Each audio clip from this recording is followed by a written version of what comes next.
এই বাবু, আমার রিচার্জটা শেষ হয়ে গেছে, একটু করে দে। কি হয়েছে? রিচার্জ শেষ হয়ে গেছে? সেই কাল রাত থেকে বলছি, এখন জিজ্ঞেস করছি রিচার্জ শেষ হয়ে গেছে।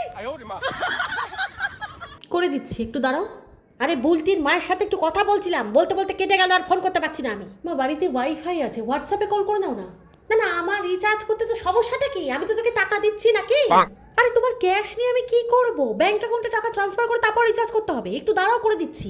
একটা টাকা পয়সা দরকারের সময় থাকে না, সারাক্ষণ শুধু রেস্টুরেন্ট ক্যাফেতে খেলে টাকা থাকবে কোত্থেকে? আমাকে একটু দেখিয়ে দে হোয়াটসঅ্যাপে কিভাবে কল করবো।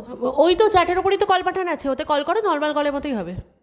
একটু দেখানোরও সময় নেই, এত ব্যস্ত। এই বাবু একটু দেখ তো, এই কি ভুতুরে ব্যাপার স্যাপার। আমি একটু বুলটির মায়ের সাথে ফোন করে কথা বলছি, কোথা থেকে সব অন্য লোকজনের গলা শোনা যাচ্ছে, একটু দেখ তো। কি আবার কার গলা শোনা যাবে? কই দেখি। এই কি হয়েছে? এই কি হয়েছে রে? মা, তুমি বুলটির মায়ের সাথে কি নিয়ে কথা বলছিলে? ওই তো ওই কমলার নামে একটু পিএনপিসি করছিলাম আর কি। কেন রে? তোমরা পাড়ার গ্রুপে গ্রুপ কল করে পিএনপিসি করছিলে, যেখানে কমলা কাকিমাও জয়েন ছিল। কমলা?